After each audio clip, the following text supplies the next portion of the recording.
കേരളത്തിലെ BJP നേതൃത്വം ഈ വിഷയത്തിൽ കന്യാസ്ത്രീകൾക്ക് അനുകൂല നിലപാടാണ് ഇതുവരെ സ്വീകരിച്ചത്. ഇപ്പോഴും അതിൽ നിന്ന് പിന്നോട്ട് പോയിട്ടില്ലെങ്കിൽ കൂടിയും അവർ തെറ്റു ചെയ്തോ ഇല്ലയോ എന്ന കാര്യത്തിൽ ഒരു വ്യക്തത വരുത്താൻ, ഒരു നിലപാടെടുക്കാൻ ഇക്കാര്യത്തിൽ BJP തയ്യാറായിട്ടില്ല. ഹിന്ദു ഐക്യവേദി അടക്കമുള്ള സംഘപരിവാർ സംഘടനകൾ ഇക്കാര്യത്തിൽ BJPയുടെ സംസ്ഥാന നേതൃത്വത്തിനെതിരെ നിലപാടെടുത്തിരുന്നു. കാരണം അന്വേഷണം നടക്കുന്നതിന് മുമ്പ് തന്നെ അവർ തെറ്റു ചെയ്തിട്ടില്ല എന്ന നിലപാട് രാജീവ് ചന്ദ്രശേഖരൻ അടക്കം സ്വീകരിച്ചതിലാണ് അവർക്ക് പ്രതിഷേധം. ഇന്ന് ഈ വിഷയത്തിൽ KPCC അധ്യക്ഷൻ സംസാരിക്കും. നമുക്കറിയാം, രാജ്യമെമ്പാടും അതിശക്തമായ പ്രതിഷേധം ഉയരുകയാണ്. ഇവിടെ വിശ്വനാഥ് ചൂണ്ടിക്കാട്ടിയതുപോലെ മലയാളികളായ 2 കന്യാസ്ത്രീകൾ കഴിഞ്ഞ 5 ദിവസമായി 26-ാം തീയതി മുതൽ ഈ ദിവസം വരെ ഛത്തീസ്ഗഡിൽ ജയിലിൽ അടയ്ക്കപ്പെട്ടിരിക്കുകയാണ്. അവരുടെ പേരിൽ ഇല്ലാത്ത ആരോപണങ്ങൾ കളവായി കേസ് രജിസ്റ്റർ ചെയ്തു. അതിന്റെ FIRൽ വകുപ്പുകൾക്ക് ജാമ്യം കിട്ടാതിരിക്കുന്നതിന് വേണ്ടി FIRൽ തിരുത്തൽ വരുത്തി ജാമ്യമില്ലാത്ത വകുപ്പുകൾ കൂട്ടിച്ചേർത്താണ് ആ കന്യാസ്ത്രീകളെ ജയിലിൽ അടച്ചിട്ടുള്ളത്. ഇത് കിരാതമായ BJPയുടെ സംസ്ഥാന കേന്ദ്ര ഭരണത്തിന് കീഴിൽ നടക്കുന്ന നിയമലംഘനമാണ്, ഭരണഘടനാ വിരുദ്ധമായ പ്രവർത്തനങ്ങൾ തന്നെയാണ്. ആ സിസ്റ്റർമാർ എന്തെങ്കിലും തെറ്റ് ചെയ്തോ എന്ന് ചോദിച്ചാൽ അതിന് തെറ്റ് ചെയ്തിട്ടില്ല എന്ന വ്യക്തമായ ഉത്തരമാണ് അവർ നൽകിയത്. ബജരംഗ് ദളിന്റെ നേതാക്കന്മാർ അവരെ കയ്യേറ്റം ചെയ്തു. പോലീസുകാര് അതിന് കൂട്ടുനിന്നു. ഒരു വനിതാ നേതാവ്, ബജരംഗ് ദളിന്റെ വനിതാ നേതാവ് തന്നെ ആ സിസ്റ്റർമാരെയും അതുപോലെ തന്നെ അവരോടൊപ്പം ജോലി ചെയ്യാൻ സന്നദ്ധരായിരുന്ന യുവതികളുടെ ബന്ധുക്കളെയും കയ്യേറ്റം ചെയ്യുന്നതും ഭീഷണിപ്പെടുത്തുന്നതുമെല്ലാം നമ്മൾ മാധ്യമങ്ങളിലൂടെയും വീഡിയോയിലെയും കണ്ടുകഴിഞ്ഞിരിക്കുകയാണ്. നിയമവാഴ്ചയാണ് ഭരണഘടന പൌരന്മാർക്ക് നൽകുന്ന വിശ്വാസത്തിന്റെ സ്വാതന്ത്ര്യമാണ്, പൌരാവകാശങ്ങളാണ്, വിലപ്പെട്ട മൌലികാവകാശങ്ങളാണ് ഛത്തീസ്ഗഡ് ഗവൺമെന്റ് ലംഘിച്ച് അവിടുത്തെ BJP മുഖ്യമന്ത്രി ഈ നിയമലംഘനത്തെ ന്യായീകരിക്കുന്ന പ്രസ്താവനകളുമായിട്ട് വന്നത് അങ്ങേയറ്റം ലജ്ജാകരമായ സംഭവമാണ്. ഈ സംഭവത്തിൽ ഏറെ പ്രതിഷേധം ഉയർന്നു വന്നിട്ടുണ്ട്. രാജ്യത്തൊട്ടാകെ പ്രതിപക്ഷ നേതാവ് രാഹുൽ ഗാന്ധിയുടെ നേതൃത്വത്തിൽ കേരളത്തിലെ MPമാർ മാത്രമല്ല, ഇന്ത്യ മുന്നണിയുടെ MPമാർ എല്ലാവരും ഒന്നിച്ച് രാജ്യത്തിന്റെ ലോക്സഭയിലും രാജ്യസഭയിലും പ്രതിഷേധത്തിന്റെ ജനകീയ ശബ്ദം ഉയർത്തിക്കഴിഞ്ഞിരിക്കുന്നു. നമ്മളുടെ ഇവിടെ വിഷ്ണു പറഞ്ഞു, കേരളത്തിൽ നിന്നുള്ള MPമാരും MLAമാരും ഉൾപ്പെടെയുള്ള ഒരു പ്രതിനിധി സംഘം ഛത്തീസ്ഗഡിലെത്തി മുഖ്യമന്ത്രിയെയും മറ്റുദ്യോഗസ്ഥന്മാരെയും അധികാരികളെയും കണ്ട് ഇവർക്ക് ജാമ്യം കിട്ടാൻ ആവശ്യമായ നടപടികൾ സ്വീകരിക്കണം, കള്ളക്കേസുകൾ പിൻവലിക്കണമെന്ന് ആവശ്യപ്പെട്ടിരിക്കുകയാണ്. എന്നാൽ ഗവൺമെന്റ് അതിന് തയ്യാറായിട്ടില്ല. ഈ പീഡനം തുടരുകയാണ്.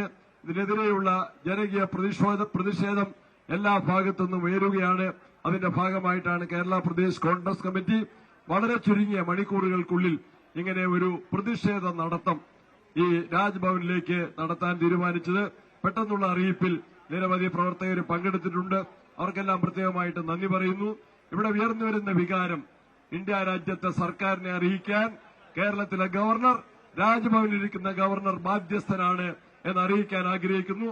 അതിശക്തമായ പ്രതിഷേധം രാജ്യത്തെമ്പാടും ഉയരുമ്പോൾ കേരളത്തിൽ ശക്തമായി ആ പ്രതിഷേധത്തിന്റെ കാറ്റ് ആഞ്ഞു വീശുമ്പോൾ അതിനോടൊപ്പം നിൽക്കാൻ കേരളത്തിലെ കോൺഗ്രസ് പ്രവർത്തകരും നേതൃത്വമുണ്ടാകും എന്നറിയിച്ചുകൊണ്ട് കന്യാസ്ത്രീകളെ ജയിലിലടച്ച സംഭവത്തിലുള്ള ശക്തമായ പ്രതിഷേധം, ഈ പ്രതിഷേധം കണ്ട് അധികാരികൾ കണ്ണു തുറക്കണം എന്നാവശ്യപ്പെട്ടുകൊണ്ട് എന്റെ വാക്കുകൾ അവസാനിപ്പിക്കുന്നു. ഈ പ്രതിപക്ഷ കോൺഗ്രസ് നേതൃത്വത്തിലുള്ള ഈ പ്രതിഷേധ വാക്ക് ഉദ്ഘാടനം ചെയ്ത് പ്രസംഗിക്കുന്നതിന് പ്രതിപക്ഷ നേതാവ് VD സതീശനെ ക്ഷണിക്കുകയാണ്. ഏറ്റവും ബഹുമാന്യനായ KPCCയുടെ പ്രസിഡന്റ് ശ്രീ സണ്ണി ജോസഫ്, ഈ പ്രതിഷേധ നടത്തത്തിൽ പങ്കെടുക്കുന്ന ബഹുമാന്യരായ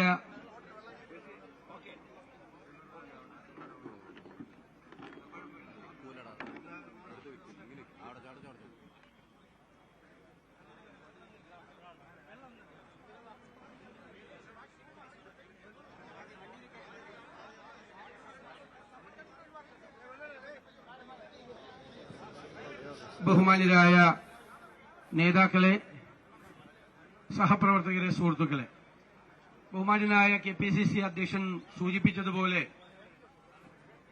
കന്യാസ്ത്രീമാരെ ഛത്തീസ്ഗഡിൽ ജയിലിൽ അടച്ചതിലുള്ള പ്രതിഷേധവുമായി കോൺഗ്രസ് ഒരു പ്രതിഷേധ നടത്ത സംഘടിപ്പിച്ചിരിക്കുകയാണ് രാജ്ഭവനിലേക്ക്. നമ്മുടെ അമ്മമാരാണ് ജയിലിൽ അടയ്ക്കപ്പെട്ടിരിക്കുന്നത്. കാരുണ്യ പ്രവർത്തനം നടത്തുന്ന സാധാരണക്കാരുടെ കുടിലുകളിൽ കയറിയിറങ്ങി അവർക്ക് ആശ്വാസം നൽകുന്ന അമ്മമാരെയാണ് ഒരു കാരണവുമില്ലാതെ ജയിലിൽ അടച്ചിരിക്കുന്നത് എന്നുള്ള യാഥാർത്ഥ്യം നമ്മൾ അറിയണം. ഇത് ഏറ്റവും അവസാനത്തെ സംഭവമാണ്.